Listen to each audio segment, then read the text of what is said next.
हमारे इस चैनल मैथिली गंगा को लाल बटन दबाकर सब्सक्राइब करें व घंटी के निशान का बटन दबाएं ताकि सभी नए वीडियो आप तक तुरंत पहुंचे बिल्कुल मुफ्त।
सबसे आनंदित रहे के कुमार कन्या सब रंग बिरंग के गीत आ हंसी चोल में देखियो ने ओम्हर सिंदूरदान भ रहल अछि आ एम्हर सखी सब बर पर इल्जाम लगा रहल छै। गे बउआ एना बर के तंग नहीं करहु। सुंदर वरिया सिंदूर धीरे सो करबै सुभक बेरिया सिंदूर धीरे से करबै सुंदर वरिया सिंदूर धीरे सो करबै सुभक बेरिया सिंदूर धीरे से करबै।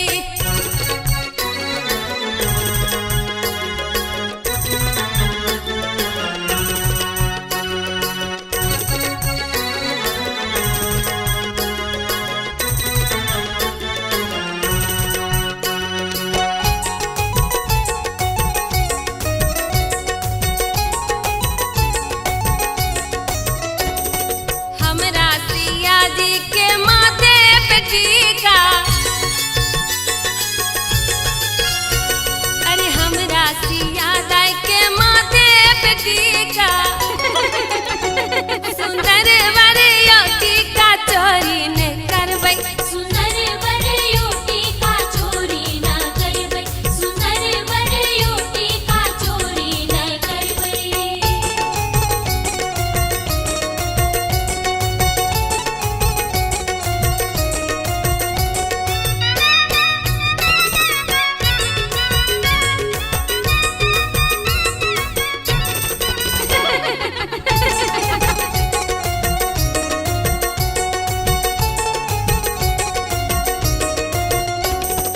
हमरा सिया दाई के हाथों में कंगना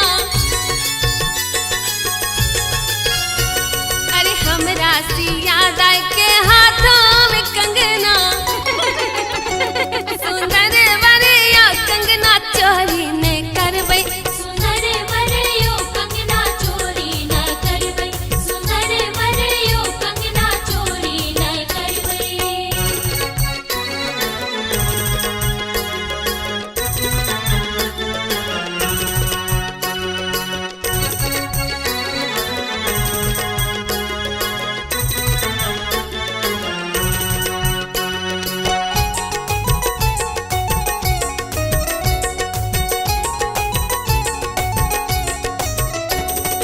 हमरा सिया दाई के पैरों में पायल अरे हमरा सिया दाई के पैरों में पायल सुंदर वरियो पायल चोरी न करबै सुंदर वरियो पायल चोरी न करबै सुंदर वरियो पायल चोरी न करबै सुंदर वरियो टीका चोरी न करबै सुंदर वरियो कंगना चोरी न करबै सुंदर वरियो पायल चोरी न करबै। हमारे इस चैनल मैथिली गंगा को लाल बटन दबाकर सब्सक्राइब करें व घंटी के निशान का बटन दबाएं ताकि सभी नए वीडियो आप तक तुरंत पहुंचे बिल्कुल मुफ्त।